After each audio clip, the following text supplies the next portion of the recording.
اگر کبھی کسی کا راز پتہ چل جائے تو سب سے پہلے تو اپنے دل میں یہ بات سوچیں کہ ہم کوئی بے عیب ہیں، ہمارے اندر عیب کوئی نہیں، کمزوریاں کوئی نہیں، غلطیاں کوئی نہیں، کہیں کوئی ہم نے کبھی غلط حرکت نہیں کی، کبھی نہیں جھوٹ نکلا ہم سے۔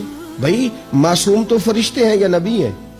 تو اگر کسی کا پردہ سامنے کسی وجہ سے کھل ہی گیا ہے، کسی کی کوئی بات سامنے آ ہی گئی ہے، تو اس کا کیا مطلب ہے؟ ایک ڈنڈورا پیٹنا ہے؟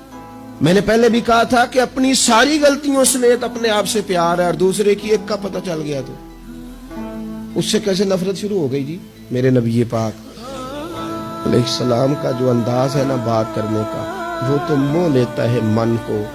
ابن ماجہ کے لفظ سنیے، نبی پاک علیہ السلام نے فرمایا کسی کی برہنگی اگر کہیں سے کسی کا کپڑا ہٹ گیا ہے تو دنیا میں اسے چھپا دے، رب قیامت میں تیری پردہ پوشی کر دے گا، اللہ پردہ پوشی تیری کر دے گا۔ اور فرمایا یاد رکھ کسی کے پردے نہ کھولنا، ورنہ تو گھر کے اندر موجود ہوگا، اندر ہی گھر کے اندر بیٹھے بیٹھے رب تجھے رسوا کر دے گا۔